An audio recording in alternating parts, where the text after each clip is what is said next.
Prince Harry must be held to account in his interview with ITV, a broadcasting source has said. The Duke of Sussex has spoken to ITV's Tom Bradby ahead of the release of his new book titled Spare, which will be released on January 10.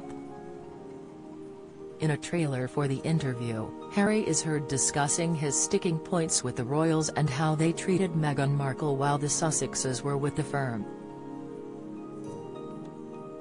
Harry tells Mr. Bradby it didn't have to be this way, and that he wants a family, not an institution.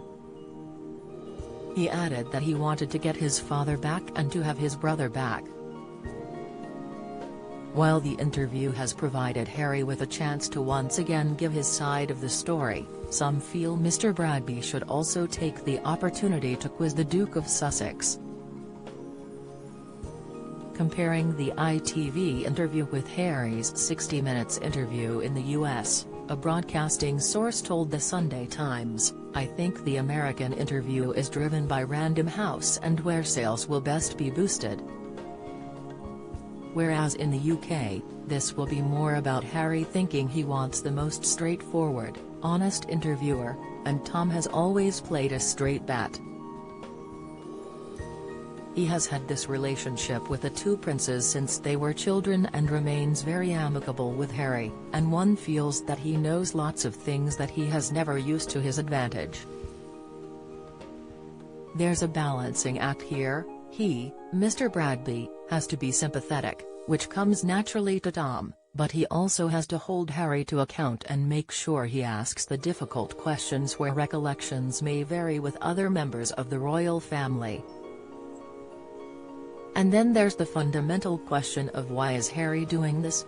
A lot of people, particularly among the older generation, will feel he should stay quiet about his family." Harry has also spoken to CBS Anderson Cooper in the build-up to his new memoir. In that interview's trailer, Harry is asked, "Can you see a day when you would return as a full-time member of the royal family?" The Duke simply replied, "No." Mr. Cooper also asks Harry, "One of the criticisms that you have received is that okay fine, you want to move to California and you want to step back from the institutional role, why be so public? You say you tried to do this privately." Harry replies, "And every single time I've tried to do it privately, there has been briefings and leakings and planting of stories against me and my wife. You know the family motto is never complain, never explain, but it's just a motto and it doesn't really hold." Mr. Cooper also asks, "So there is a lot of complaining and explaining?" Harry then says, "Endless, through leaks. They will feed a conversation to the correspondent and that correspondent will literally be spoon-fed and they'll write the story and at the bottom of it, they will say they reached out to Buckingham Palace for comment. But the whole story is Buckingham Palace commenting. So when we are being told for the last 6 years, we can't put a statement out to protect you, but you do it for other members of the family, there becomes a point where silence is betrayal."